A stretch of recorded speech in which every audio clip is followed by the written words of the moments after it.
प्रभु means क्या होता है? प्रभु मीन्स भगवान। प्रभु मीन्स श्रेष्ठ आत्मा, उच्च आत्मा, मुक्त आत्मा, परमात्मा, इसी को प्रभु कहते हैं। प्रविशेषण है।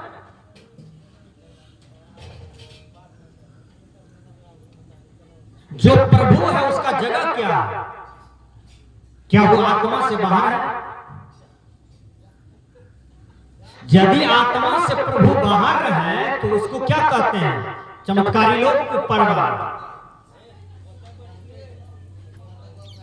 दुनिया को किसने बनाया? ऊपर वाला। चांद किसने बनाया? ऊपर वाला। सूरज किसने बनाया? ऊपर वाला। सृष्टि में जितनी भी चीजें दिखाई पड़ता है तो किसने बनाया? तो ऊपर वाला। ये कौन कह रहा है? हिंदू भी कह रहे हैं, मुसलमान भी कह रहे हैं, सिख यहूदी भी कह रहे हैं। ऊपर वाला का नाम क्या है? किसने देखा है ऊपर वाले को? कब सृष्टि का निर्माण हुआ? कबीर साहब पूछते हैं।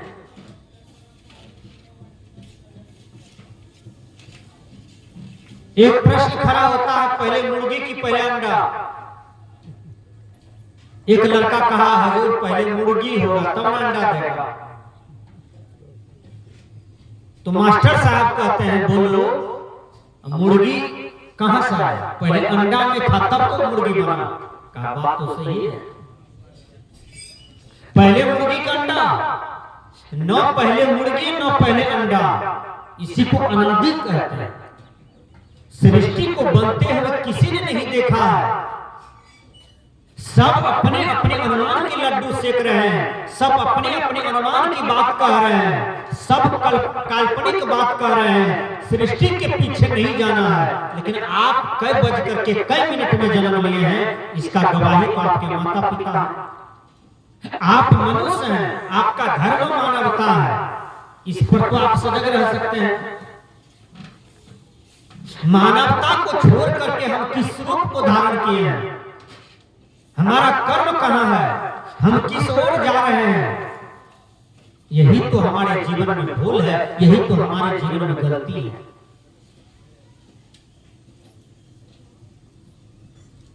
मुसलमान कहते हैं हमारा खुदा बनाया दुनिया को, हिंदू कहते हैं नहीं मेरा भगवान बनाया, ईसा वाले कहते हैं मेरा गॉड बनाया। सब लड़ाई कर रहे हैं कि दुनिया को उसने बनाया, इसने बनाया। इस लड़ाई को कबीर साहब ने कहा, हटाओ, तुम कब बने हो इस पर ध्यान दो, और तुमको क्या करना चाहिए इस पर ध्यान दो। क्योंकि ये तो प्रमाण सत्य है कि तुम दुनिया में हो, तुम मनुष्य हो, तुमको मानवता का पालन करना चाहिए। इतना कर्म करो, ये कबीर साहब जी कह रहे हैं। तो मैंने कहा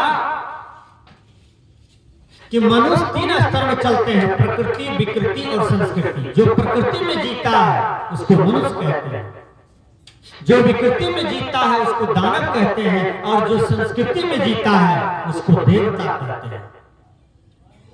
देवता का घर आकाश में नहीं है, दानव का घर आकाश में नहीं है। यही मानव योनि में देवत्व और दानवत्व का घटित होता है। जो साधना करते हैं वो देवता हो जाता है, जो साधना नहीं करते हैं वो दानव हो जाता है। दानव जंगल में थोड़ा रहता है, नहीं।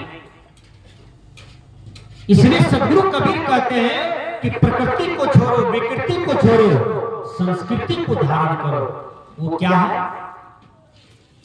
वो साधना। साधना बाबा में ही साधना करते हैं। आओ वीरो मर्द बनो, जेल तुम्हें तजना होगा। अरे वीरो, तुम मर्द तभी कहलाओगे जब माया की जेल, मोह का जेल को त्याग करके तुम साधना की पगडंडी को पकड़ लेगा, तभी तुम मुक्ति के अधिकारी हो सकोगे, नहीं तो नहीं हो सकता। सुग्गा भी राम राम बोलते हैं, क्या सुग्गा को पिंजरा से मुक्ति मिलता है? नहीं। भगवान भगवान कहने से मुक्ति नहीं मिलता, केवल भगवान के नाम लेने से मुक्ति नहीं मिलती है।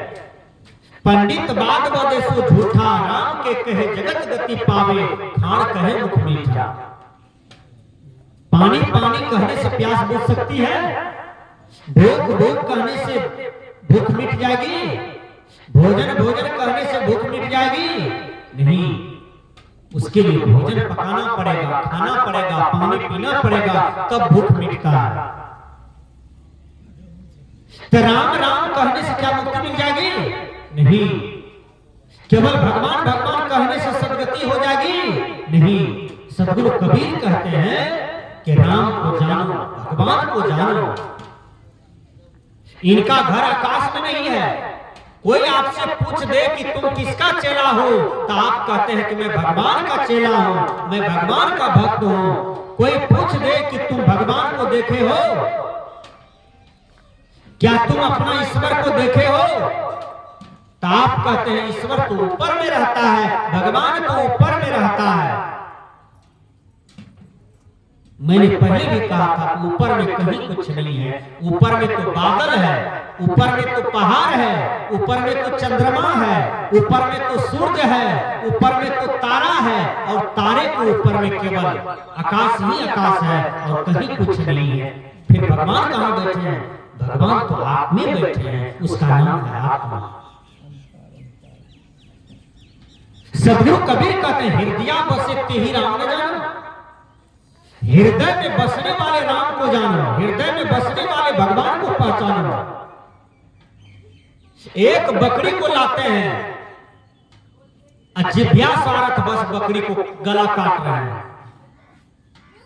बकरी को काट करके बना लिए, गरम मसाला दे करके भात में सिझा के खा रहे हैं। उस बकरी के अंदर में भगवान था कि नहीं? उस बकरी के अंदर में आत्मा राम था कि नहीं? जब बकरी को काट रहे थे, बकरी छिलपिटा रहा था, बकरी तड़प रहा था, वो आत्मा को कष्ट हो रहा था, और आपको पता नहीं चला। एक मुर्गी को आपने घेंच काट दिया, मुर्गी तड़प रहा है, चिल्ला रहा है, हल्ला कर रहा है कि मुझे छोड़ो, मैंने तुम्हारा क्या बिगाड़ा। क्या उसके अंदर में भगवान है कि नहीं? जहां भगवान है वो सुझता नहीं है, वो दिखता नहीं है। जहां भगवान नहीं है वही दिन रात इशारा करता है। सब कुछ जाने तो ऊपर वाला, सब बुराई का भंडारी नीचे वाला कर रहा है। सदगुरु कबीर कहते हैं ऊपर में कुछ नहीं है। जिस ऊपर वाले की चर्चा हम लोग आज तक कर रहे हैं, वह ऊपर वाले आपके अंदर में बैठे हैं, उसका नाम है आत्मा राम। यही आत्मा तब तक आत्मा है जब तक यह विषय में है, इंद्रियों की भोग में है, मन के पीछे है। यही आत्मा तब परमात्मा हो जाता है जब यह आत्मा विषय वासना को त्याग करके आत्मा से आत्मा में ही संतुष्ट हो जाता है। तब यही आत्मा परमात्मा हो जाता है, यही आत्मा उच्च आत्मा हो जाता है, यही आत्मा मुक्त आत्मा हो जाता है। बोलिए, कोई काशी में जाने से क्या मुक्ति को प्राप्त करेंगे? अयोध्या में जाने से मुक्ति को प्राप्त करेंगे? बोलबम में चक्कर काटने से मुक्ति को प्राप्त करेंगे? नहीं। मुक्ति है साधना का मार्ग।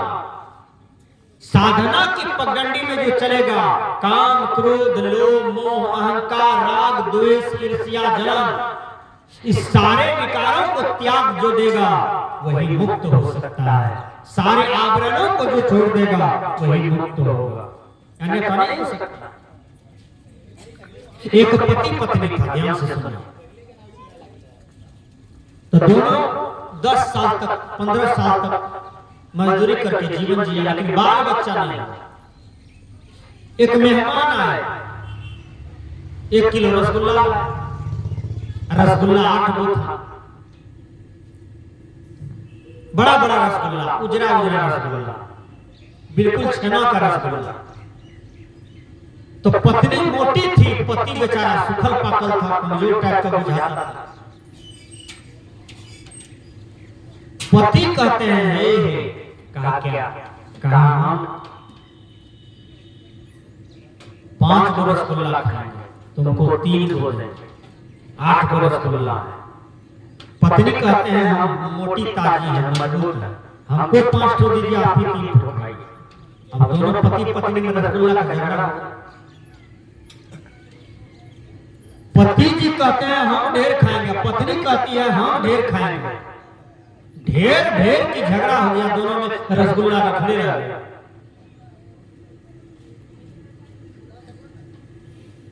दोनों आदमी रोटी सब्जी बना के खा लिया, रसगुल्ला रख ले। अब सोने के लिए चला गया पलंग पर। पति कहते हैं रसगुल्ला रख ले रहे, हाँ 5 गो खाएंगे बढ़िया रसगुल्ला। वो कहता है हम 5 गो खाएंगे। अब दोनों में भीष्म झगड़ा हो रहा है रसगुल्ला के लिए। दोनों सो गए, रात 12 बजे नींद खुला। पति कहते हैं हे जागिए न जागिए न। पत्नी जगती है और कहती क्या बात है, का रसगुल्ला रख ले रहता है। एक पंचायत कीजिए, दोनों आदमी पंचायत किया। पंचायत में फैसला हुआ, कहा जिसका नींद सुबह में पहले खुलेगा, जो पहले जागेगा उसको 3 ठो, जो बाद में जागेगा उसको 5 ठो। यही फैसला हुआ, दोनों सो गया। अब कन्या मने मन करा हम जागबे न कर। दुल्हा जी भी मने मन में बात ले लिया कि हम जागबे न करें, भले गांव वाली जगेगी पहले, इसको 3 ठो मिलेगा 5 ठो खा ले। दोनों मन में बसा लिया, दोनों सुतले। 7 बज गया, 8 बज गया, 9 बज गया, 10 बज गया। पड़ोसिया कहते हैं अभी तक जगा है, छिटकिनी लगले। पड़ोसिया को डर हो गया, बात क्या है, हल्ला गुल्ला भी किया। फिर दोनों कैसे होने किया, रसगुल्ला का झगड़ा देखिए। पड़ोसिया आया, केबाड़ में धक्का मारा। फिर भी दोनों कैसे होने किया, पड़ोसिया को और डर हो गया। लगता है दोनों खत्म हो गया। पड़ोसिया केबाड़ी तोड़ करके धैंस गया। हाथ होत टेवा, ये सब टेवा दोनों तो सांस को गुम कर लिया। सांस को जब गुम कर लिया तो पड़ोसिया धैंस हड़बड़ाए था। वो देखा महसूस भी नहीं चल रहा है, कहाँ मर गया। बात तो फैल गया। दोनों चद्दर तर घुसले। कोई बांस कटाया, कोई पटका बनाया, कोई 4 ठो लड़का को तैयार किया, कोई कीर्तनिया भजनिया लाया। 2 घंटा के अंदर में दोनों को एक ही चचरी पर उठा करके दिया। 4 लड़का समाज का तैयार हुआ उठाने के लिए। एक बूढ़ा कहा कि अभी 8 आदमी जाओ, पीछे से हम सब बुढ़वा रहे हैं 1 घंटा। 4 ठो को पीछे, 4 ठो उठा करके ले जा रहा है। जब ले गया, पूरा लकड़ी दिया, तब दोनों को रख दिया, ऊपर से लकड़ी दिया। पत्नी सोचती है कि लगता है मंगनी में चले जाए। पति सोचते हैं लगता है फोक्टे में चले जाएंगे, रसगुल्ला का झगड़ा है, रसगुल्ला रख ले जाएगा, ये जीतते जलना पड़ेगा। पति को बेचारा का बर्दाश्त नहीं हुआ। वो लकड़ी तर से कहते हैं कि जो तो ही खाइए 5टा हमें खरीदती नहीं। जो इतना बात जो हुआ, जो तो ही खाइए 5 गो हम खावे 3 गो, तो 5 3 8 आठों खड़े था। वो 8 सोचता है कि लगता है ये भुतवा खा लेगा 8 को, भागने में फायदा। वो 8 भागा। वो बूढ़ा सब आ रहे थे। बूढ़ा का क्यों भागते हो करके, हो दादा जिंदा भुतवा, हो दादा जिंदा भुतवा। का क्या हुआ, का लकड़ी तर से कह के जो तू खैया 5 गो हम खबे 3 गो, हमरे 8 खेते हो दादा। अब भाग रहा है वो 8। अब बूढ़ा सब भी जो जा रहा था वो भी भागने लगा टोला तरफ। कहा कहीं हमें को पकड़ के खा ले। सब बूढ़ा गिरबो करे, ढेपला खेत में भागबो करे, गिरबो करे, भागबो करे। गया घर। जब घर जाता है चर्चा हो गया भुतवा, हर जगह भुतवा, वो भुतवा, जिंदा भुतवा। अब देखिए क्या होता है। अब समाज में फैल गया जिंदा भुतवा। अब तो लोग जो अगल बगल में था वो तो डर के मारे तरफ रहा था कि कहीं हमारे तरफ में भुतवा आ जाए। सब लाठी फरसा लेकर के तैयार था भुतवा से मुकाबला कराने के लिए। चारों तरफ के लोग आप उसको समाज में कोई घुसने के लिए न दे। आप 3 दिन बीत गया, 3 रात बीत गया, वो दोनों पति पत्नी श्मशान घाट में वही आम के ढेर के पास भूखल प्यासल पड़ल है, वो तो भुतवा में साबित हो गया। कोई बस्ती थोड़ा घुसने देगा। आप ही भुतवा को ठोके तो ठोके कैसे, क्योंकि न रात में नींद आता है किसी को न दिन में। भुतवा तो बगल में पड़ल है वो लकड़ी के पास। देखिए सभी आदमी पंचायत किया कि भुतवा को कैसे ठोका। कई जगह गया, हिंदू का एक भी पंडित तैयार नहीं हुआ। कहा कोई मंत्री नहीं है भुतवा को ठोक दे। ईसाई वाले के पास गए, वो भी तैयार नहीं हुआ। एक मौलाना बेचारा 56,000 टका लिया। मौलाना कहा हम ठोक देंगे भुतवा। 56,000 टका जमा करो। मौलाना बेचारा घोड़ा पर चढ़ा, लिया कुरान, 56,000 टका रख दिया घर में। कहा चलो तो भुतवा कहाँ है। बूढ़ा सब कहा कौन जाएगा। कहा जो 8 का नाम लिया था वही 8 मेरे साथ चलेगा। पहले 8 पर न धरा है, अब वो 8 को लिया। जय मौलाना बेचारा जा रहा, वो 8 में से बेचारा एक धोबी था। मौलाना कहते हैं धोबी जी, कहा क्या। कहा हमारा कपड़ा कुछ गंदा है, उजला कपड़ा ठीक देगा। कहा हमारा हमको भुतवा में पकड़े जड़ी जंतर दे दीजिए, हम आपका सब सेवा कर देंगे। लेकिन भुतवा हमको नहीं देगा। वो बगल में घाट था बेचारा, छोटा सा नदी था। मौलाना कपड़ा दे दिया, कहा धो। मौलाना बेचारा किया घोड़ा को वहीं ठोक दिया, लिया कुरान पढ़ने लगा। उस 7 गो आदमी मौलाना के पास था। एक धोबी बेचारा मौलाना का कपड़ा खींच रहा है। धोबिया को डर लगे क्योंकि वो अकेला था, 10 लगा उधर का, उठ को देखबे करे कि भुतवा इधर तो नहीं आ रहा है करे। कपड़ा भी खींचता था, उठ के देखता भी था।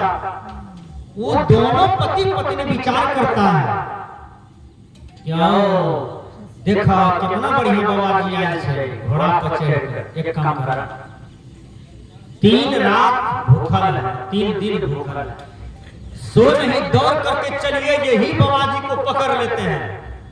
इसी को कह देंगे कि हम लोग में कौन चीज का झगड़ा हुआ था। इसको कह देंगे ना कि टोला में कह देगा, अफवाह बंद हो जाएगा, हम लोग को समाज में जगह मिल जाए। सुन चलिए, इसी को पकड़िए दाढ़ी वाले हैं। आओ इधर से मंत्र पढ़े, भुतवा ठोका जाए, मंत्र काम ही नहीं करे। आओ दोनों धीरे धीरे आ रहा है। इस 7 को जो था ये तो सरपट्टा भागा, कहा कि मंत्र काम नहीं कर रहा है मौलाना जी, हे वाला 7 भागा। मौलाना बच गया अकेला, इसका पैर थर-थर करने लगा। ऐसा भुतवा नहीं देखे हैं तो हमारे तरफ आ रहा है। धोबिया बेचारा कपड़ा फेंका, ले दे भाग, सबसे आगे धोबिया, उसके पीछे 7 गो। देखिए अब फिर मौलाना सोचा अकेले पड़ गए हैं, कहीं भुतवा धर लिया तो अकेले चिबा के खा लेगा, हैं अकेले ही। वो किया कुरान फेंका, छड़प के चढ़ गया घोड़ा पर। छड़प के जब चढ़ गया तो खुटनी उखाड़ करके हाथ में लेना चाहिए, नहीं मारा 2 चाबुक, घोड़ा सरपट्टा पूरब की तरफ चल दिया। अब खुटनी का पीठ पर चोट लगे, खटाखट पीठ फुला दिया। टोला आते आते जितना खुटनी का चोट लगे, मौलाना कहे रे भुतवा मार ली रे भुतवा। देखिए तो ये 5 और 3 कौन सा भुतवा होता है? शब्द, स्पर्श, रूप, रस, गंध, ये 5 भुतवा है। काम, क्रोध, लोभ, 5 3 8। समस्त आदमी को ये 8 भुतवा जला रहा है। यही 8 भुतवा लगा हुआ है जो आदमी किसी को कुछ समझने के लिए तैयार नहीं है। इसलिए साधना में उतरने की जरूरत है, तब आदमी अपने आप को पहचानता है कि मैं कौन हूँ, जगत क्या है, जगत में हम क्या करने आए हैं, हमें क्या करना चाहिए, तब इसका बोध होता है। संत क्या कहते हैं?